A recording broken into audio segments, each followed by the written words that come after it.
Hello guys! Today I'm gonna show everything that must be known to write correctly methods. The inputs, the outputs and the visibility. Let's start with the inputs. I can specify whatever inputs I want as an input parameter. Objects, primitives, lists or arrays.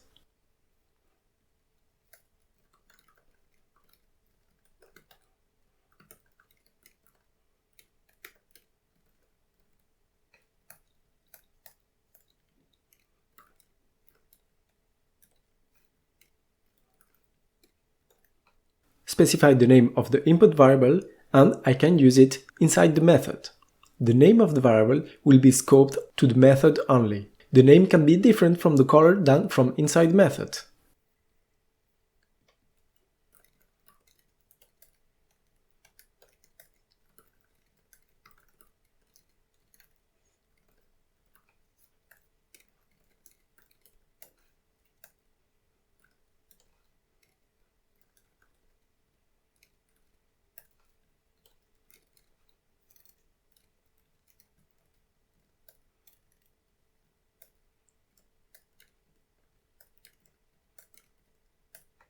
As always, I must name the variables carefully to be easily readable.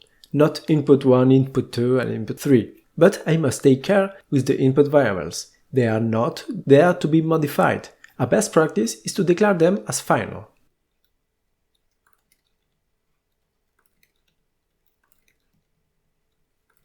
Do you remember the final keyword? A final variable is a constant. In the compilation time, Java will throw an error if I try to modify the final variable, if I try to write something in a final variable. There are two ways to update a variable inside a method, by reference and by value. Let's start by value.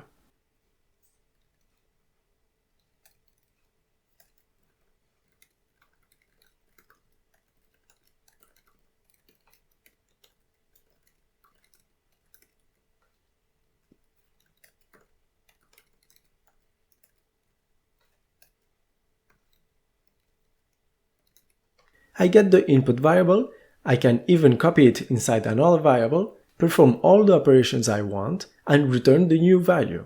My variable can't be modified inside the method, that's why I assign it back to the returned value.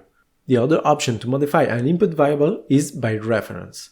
But this can only be done with objects. Do you remember the references of the objects, the memory address of an object? When I use an object, it's not the value which is sent inside the method, but the memory address of the object. This way, when I modify an attribute of the object, it will be really modified.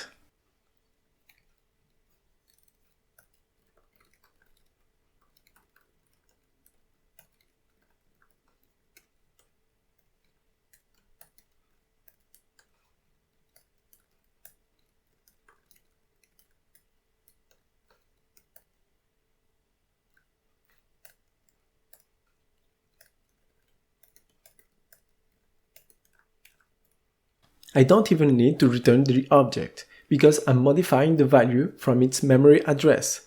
This is an important distinction. Make sure to understand the difference between input parameters by value and by reference.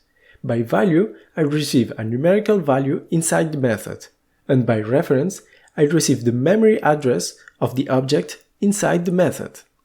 Let's continue with a quick explanation about the output values of a method. As we already saw, I can have primitive types or objects or void. I use void if I don't need to return anything, when I modify an object with its reference. To return something from the method, I have the return keyword with the entity I want to return. And when the method is declared with the void, I can also use return, but with no object. No value will be returned.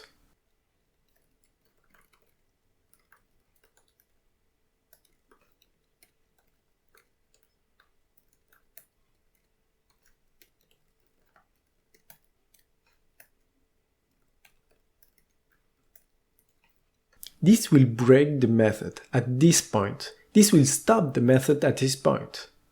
Last part of a method, the package visibility. I have public methods, private methods, protected methods, and package methods.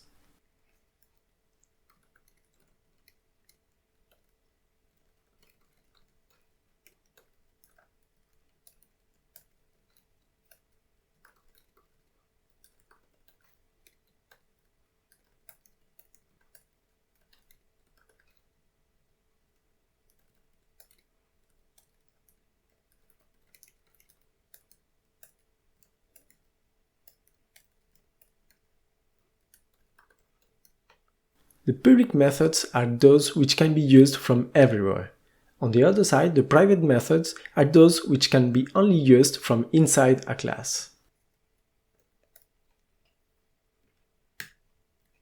The package methods have no keyword and can only be used inside the same package, the same Java folder. I've rarely used this case. And finally, the protected methods.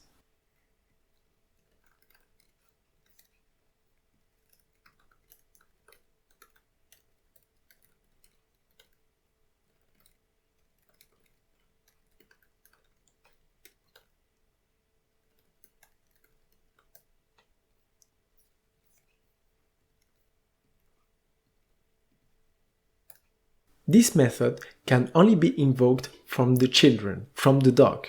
This can be used with the interfaces or abstract classes. I can invoke it with this or with super. In fact, the correct way is using super, because using super I invoke the method from the parent class.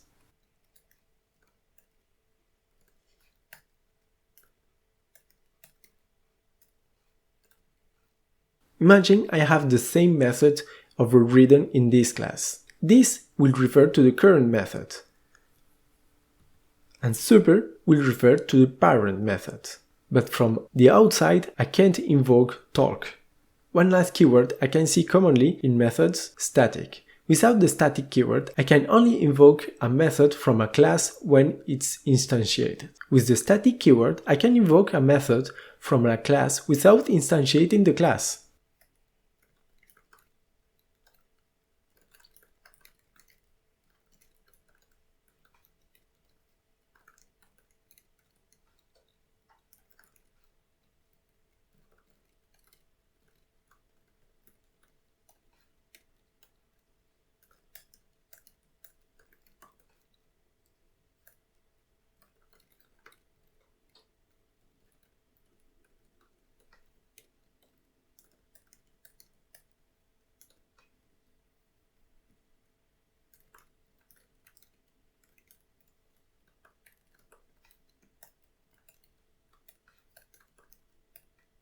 The static keyword is used for methods which don't need values from the instantiated object. As in the previous example, the name of the dog depends on the instance. Each instance may have a different name. Nevertheless, all the dogs will have 4 paws. Both the visibility and the static keyword are also applied to the class variables. Here I have the private variable, which can only be used from inside the method.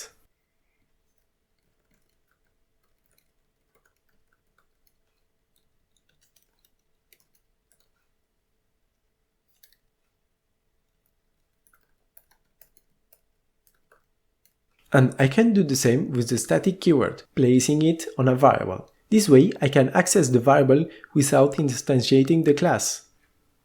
Last part, as always in the videos of this playlist, you can find some exercises to train the topics of the video. Read the assignments of each class and run the test as following.